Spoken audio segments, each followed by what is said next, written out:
السلام علیکم اسٹوڈنٹس، آج ہمارا جو ٹاپک ہے اسلامیت کا وہ ہے غزوہ خیبر۔ ہم لوگ غزوہ خیبر کے بارے میں پڑھیں گے۔ سب سے پہلے جان لینا ضروری ہے کہ بیٹا غزوہ کسے کہتے ہیں۔ غزوہ سے مراد ایسی جنگ یا لڑائی جس میں بذات خود آپ صلی اللہ علیہ وسلم نے شرکت فرمائی ہو، اسے غزوہ کہتے ہیں۔ اور خیبر ایک قلعے کا نام ہے جسے آپ صلی اللہ علیہ وسلم نے یہودیوں کا جو قلعہ تھا وہ فتح کیا تھا، اس لیے اس لڑائی کو جو ہے وہ غزوہ خیبر کہا جاتا ہے۔ غزوہ خیبر کا بیٹا پس منظر پہلے پڑھیں گے کہ خیبر کی بستی مدینہ منورہ سے خیبر بیٹا مدینہ منورہ سے 125 میل یعنی کہ 2000 کلومیٹر کے فاصلے پر واقع ہے، جو نہایت ہی سرسبز و شاداب علاقہ تھا، جیسا کہ آپ تصویر میں بھی دیکھ سکتے ہیں، اور کافی حصہ جو تھا وہ نخلستان پر مشتمل تھا۔ اب اس بستی میں زیادہ تر بیٹا جو تھے وہ یہودی آباد تھے، جو ہمیشہ سے اسلام دشمنی کی سازشوں میں مصروف رہتے تھے، اور یہودی جو تھے وہ یہی چاہتے تھے کہ اسلام کو کمزور کرنے اور اسلام کو نقصان پہنچانے کا کوئی موقع جو ہے اپنے ہاتھ سے ضائع نہیں ہونے دیتے تھے۔ یعنی کہ جب انہیں کوئی موقع ملتا تو وہ کوشش ان کی یہی ہوتی تھی کہ وہ زیادہ سے زیادہ جو ہے وہ دین اسلام کو کمزور کرے اور مسلمانوں کو جو ہے وہ نقصان اور تکالیف پہنچاتے رہے۔ اب یہاں پر یہودیوں کے ہم لوگ قبیلوں کے بارے میں بات کریں گے کہ مدینہ منورہ میں جب آپ صلی اللہ علیہ وسلم کا 13 سال کا مکی دور کمپلیٹ ہوا تو آپ صلی اللہ علیہ وسلم مدینہ جب ہجرت کر کے آئے تو مدینہ منورہ میں ایک قبیلہ تھا بنو نذیر۔ بنو نذیر ایک قبیلہ تھا یہودیوں کا۔ اب ان کا کام کیا تھا کہ بیٹا وہ آئے دن مسلمانوں کے خلاف نئی نئی سازشیں کرتے تھے، صحیح ہے۔ مسلمانوں کے خلاف جب تک سازشیں کی آپ صلی اللہ علیہ وسلم نے ان کو جو ہے صبر و تحمل سے کام کرتے تھے، لیکن جب انہوں نے اسلام کے خلاف دین کے خلاف سازشیں شروع کر دی اور دن بدن ان کی سازشوں میں اضافہ ہوتا گیا تو آپ صلی اللہ علیہ وسلم نے بنو نذیر کی اسلام مخالف سازشوں کی وجہ سے اس قبیلے کو مدینے سے نکال دیا، اور وہ قبیلہ مدینے سے نکل کر انہوں نے خیبر میں جا کر پناہ لے لی اور خیبر کو اپنا مرکز بنا لیا۔ اب خیبر کے قریب ایک اور قبیلہ تھا جو تھا بنو غطفان، وہ بھی اسلام دشمن میں آگے تھے اور یہ بھی یہودیوں کا قبیلہ تھا۔ تو بنو نذیر نے بنو غطفان کو اپنا حلیف یعنی کہ دوست بنا لیا۔ اب یہ سب قبائل جو یہودیوں کے بیٹا خیبر میں تھے، ایک سے زائد قبائل تھے، انہوں نے متحد ہو کر اسلام کے خلاف سازشیں شروع کر دی۔ اب ان کے پاس مضبوط قلعے تھے بہت سارے اور بے شمار جنگی ساز و سامان، وافر مقدار میں کھانے پینے کے ذخائر موجود تھے۔ جب آپ صلی اللہ علیہ وسلم کو یہودیوں کے اس عزائم کا علم ہوا تو آپ صلی اللہ علیہ وسلم نے حضرت عبداللہ بن راوا رضی اللہ تعالیٰ عنہ کو خفیہ طریقے سے تحقیق کرنے کے لیے بھیجا کہ پتہ کرو کہ یہ ابھی بھی اسلام کے خلاف سازشیں کر رہے ہیں یا نہیں۔ تو جب انہوں نے تحقیق کی، نہایت رازداری کے ساتھ معلومات جمع کی اور سازشوں کی کمپلیٹ جو ہے انویسٹیگیشن مکمل کر کے تصدیق کرنے کے بعد مدینہ منورہ آپ صلی اللہ علیہ وسلم کے پاس آئے حضرت عبداللہ بن راوا رضی اللہ تعالیٰ عنہ، انہوں نے آ کے بتایا کہ واقعی ایسی بات ہے۔ جب آپ صلی اللہ علیہ وسلم کو اس کا اندازہ ہو گیا تو پھر آپ صلی اللہ علیہ وسلم نے بھی یہودیوں کی سازشوں کا جب یقین ہو گیا تو آپ صلی اللہ علیہ وسلم نے سازشوں کا خاتمہ کرنے کا تہیہ کر لیا، یعنی کہ ارادہ کر لیا کہ ہم جو ہے دین اسلام کے دشمنوں کو جو ہمارے اسلام کے خلاف سازشیں کر رہے ہیں، اب ہم جو ہے ان کے خلاف جو ہے وہ جنگ کریں گے۔ تو معاہدہ حدیبیہ جو تھا وہ کرنے کے بعد جب آپ صلی اللہ علیہ وسلم واپس مدینہ آئے تو ذی الحج کا پورا مہینہ اور محرم سن 7 ہجری کے چند دن بعد ہی آپ صلی اللہ علیہ وسلم نے اہل خیبر کے خلاف جہاد کا اعلان فرمایا، اور یہ بھی فرما دیا کہ جو صحابہ صلح حدیبیہ میں میرے ساتھ موجود تھے وہ اس جہاد میں شریک ہو گئے۔ تو لہٰذا آپ صلی اللہ علیہ وسلم نے محرم سن 7 ہجری میں خیبر کے لیے روانہ ہوئے، اور آپ کے ہمراہ بیٹا 1200 پیادہ کہتے ہیں پیدل چلنے والوں کو، صحیح ہے، 1200 پیادہ یعنی کہ 1200 پیدل چلنے والے اور 200 سواروں کے دستے موجود تھے۔ اس غزوہ میں صحابہ کرام بھی شامل تھے جنہوں نے مکی دور میں حبشہ کی طرف ہجرت فرمائی تھی، اور آپ صلی اللہ علیہ وسلم کی بیوی ام سلمہ اور بھی بہت سی صحابیات تھیں۔ تو آپ صلی اللہ علیہ وسلم نے سب سے پہلے مسلمانوں کے خلاف جاسوسی کرتے ہوئے یہودیوں کو اپنے مخبروں کے ذریعے کہلا بھیجا۔ ایک منافقین تھے عبداللہ بن ابی بن سلول، تو انہوں نے مسلمانوں کے خلاف جاسوسی کرتے ہوئے یہودیوں کو اپنے مخبروں کے ذریعے ہی پیغام پہنچا دیا کہ حضرت محمد صلی اللہ علیہ وسلم تم سے جنگ کرنے آ رہے ہیں، تو ان کی تعداد زیادہ ہے، تو ان کے پاس سامان حرب اور ہتھیار زیادہ ہے، لہٰذا انہیں کچل دو اور ان کا تم لوگ خاتمہ کر دو۔ ظاہر سی بات ہے، خیبر میں اتنے بڑے اور مضبوط قلعے قلعے تھے اور ان کے پاس جنگی سامان اور وافر مقدار میں کھانے پینے کی اشیاء بھی تھیں. تو انہوں نے پہلے سے ہی ایک منافق تھے, انہوں نے یہ اطلاع دے دی کہ یہودی بھی تیاری کر لیں. تو آپ صلی اللہ علیہ وسلم نے جنگی حکمت عملی اپنائی, ایک پوری اچھی طریقے سے جنگی پلاننگ کی کہ ہم لوگوں نے کس طریقے سے جو ہے قبیلوں پر حملے کرنے اور کس طریقے سے قبیلوں کو ہم لوگوں نے حملہ کر کے ان کو جنگ کو فتح یاب کرنا ہے. تو آپ صلی اللہ علیہ وسلم نے جنگی حکمت عملی اپناتے ہوئے مدینہ منورہ سے نکل کر اس جگہ پہنچے جہاں بنو غطفان کے قبائل آباد تھے. وہ بنو غطفان جہاں بنو نذیر کو جب بیٹا آپ صلی اللہ علیہ وسلم نے مدینے سے نکال دیا تھا اور جنہوں نے جا کے بنو غطفان کے پاس جا کے پناہ لی, سب سے پہلے آپ صلی اللہ علیہ وسلم وہاں گئے اور حکمت عملی اپناتے ہوئے تھوڑا مزید آگے جا کے وادی رجا میں قیام فرما لیا. تو بنو غطفان خیبر کے درمیان واقع تھا, تو لہٰذا آپ صلی اللہ علیہ وسلم نے 10 افراد یہودیوں کی مدد کے لیے بنو غطفان جو کہ 10,000 افراد جو تھے وہ یہودی جو تھے وہ مدد کے لیے تیار بیٹھے تھے ان کے لیے کہ ہم لوگ کس طریقے سے جو ہے وہ ان سے مقابلہ کریں گے. تو آپ صلی اللہ علیہ وسلم نے رات کے وقت اسلامی لشکر خیبر کے مقام پر پہنچے.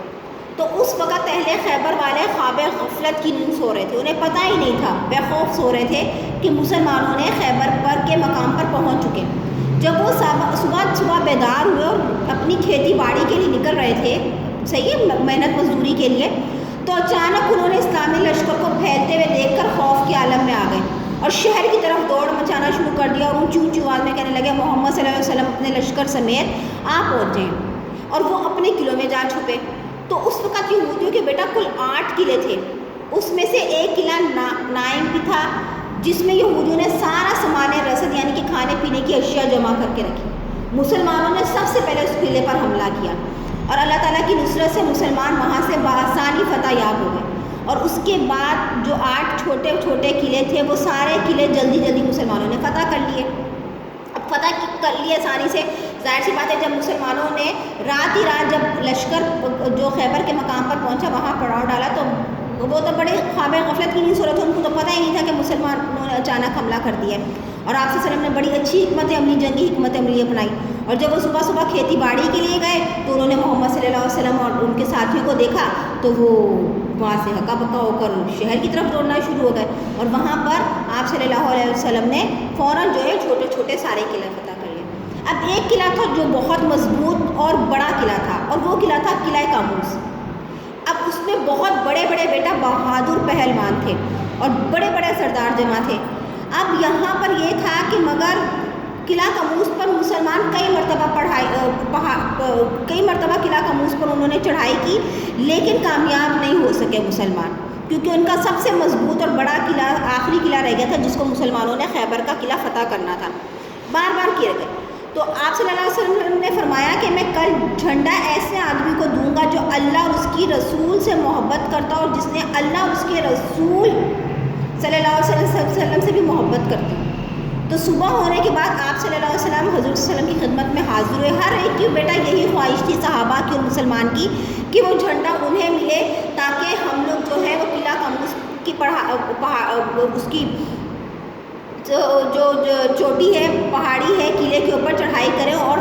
جو ہے وہ قلعے کو فتح کر کے ہیں. تو آپ صلی اللہ علیہ وسلم نے حضرت علی کو طلب فرمایا. اس وقت حضرت علی رضی اللہ تعالیٰ عنہ کی آنکھیں دکھ رہی تھیں تو آپ صلی اللہ علیہ وسلم نے اپنا لعاب دہن یعنی کہ تھوک جب حضرت علی کی آنکھوں پہ لگایا تو ایک دم شفا نصیب ہوئی. تو حضرت علی رضی اللہ تعالیٰ عنہ کو پرچم دیا اور مرہب جو کہ اس قلعے کا بہت بڑا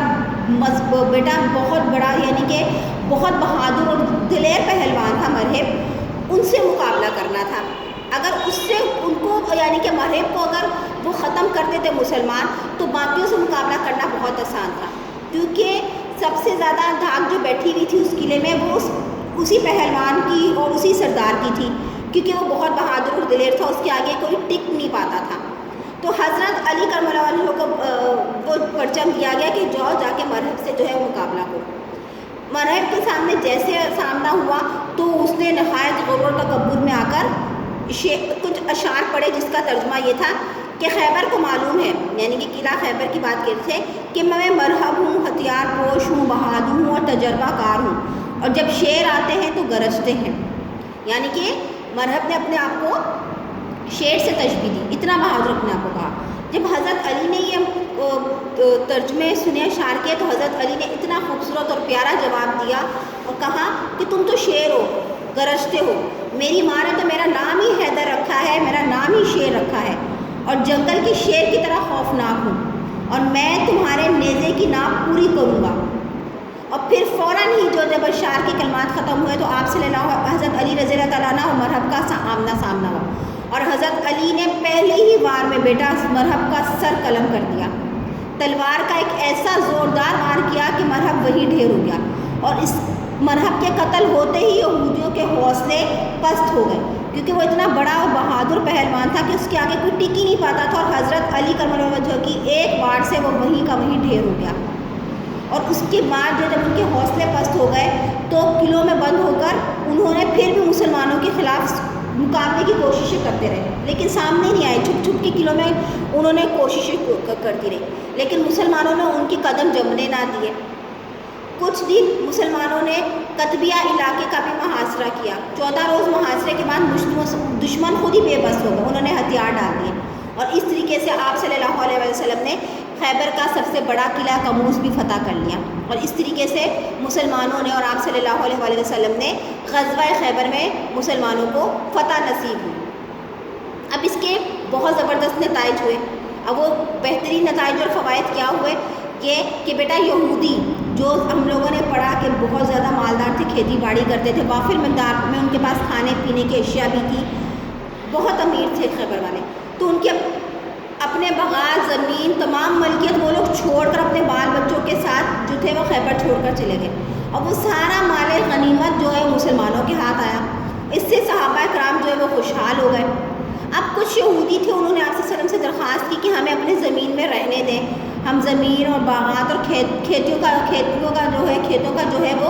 خیال رکھ لیں گے، ان میں کام کاج کر لیں گے۔ تو آپ صلی اللہ علیہ وسلم نے یہودیوں کی درخواست مان لی اور ان سے کہا کہ چلو ٹھیک ہے، ہم آپ لوگوں کا یہ فیصلہ مان لیتے ہیں۔ تو اب جو کھیتوں اور پھلوں کی جو آدھی پیداوار ہوتی تھی تو آدھی یہودیوں کو ملتی تھی اور آدھی مسلمانوں کے ہاتھ آتی تھی۔ خیبر میں بیٹا کل 93 یعنی کہ 93 یہودی ہلاک ہوئے تھے اور چند مسلمان شہید ہوئے تھے۔ زیادہ تر مال غنیمت جو تھا مسلمانوں میں تقسیم کر دیا گیا، اور باقی جو تھا وہ سرکاری خزانے میں جمع کر دیا۔ اور اس کا سب سے بڑا اہم نتیجہ اور فائدہ یہ ہوا اس جنگ کے بعد مسلمانوں کو کہ خیبر کے بعد اسلام تیزی کے ساتھ پھیلنا شروع ہو گیا، اور لوگ گروہ کی صورت میں دائرہ اسلام میں داخل ہونا شروع ہو گیا۔ تو یہ تھا بیٹا غزوہ خیبر کی ہسٹری۔ اب اس سبق سے بیٹا ہمیں ایک لیسن ملتا ہے، ایک بہت ہی خوبصورت، اور وہ یہ ہے کہ جو شخص بھی بیٹا اللہ اور اس کے رسول کے خلاف جو بغاوت کرے گا، اس کے خلاف سازشوں میں مصروف رہے گا، ایک تو وہ آخرت میں ذلت و رسوا ہے ہی ہے، تو زندگی میں بھی بیٹا اس دنیا میں بھی ذلت اور خواری اس کا مقدر ہی ہوگی۔ تو لہٰذا ہمیں کیا چاہیے کہ ہم اللہ اور اس کے رسول صلی اللہ علیہ وسلم کی فرما برداری کریں، اور دین کی سربلندی اور اللہ اور رسول کی رضا اور خوشنودی حاصل کرنے کے لیے ہمیشہ کوشاں رہیں۔ اسی سے بیٹا ہماری دنیا بھی کامیاب ہے اور ہماری آخرت بھی کامیاب ہے۔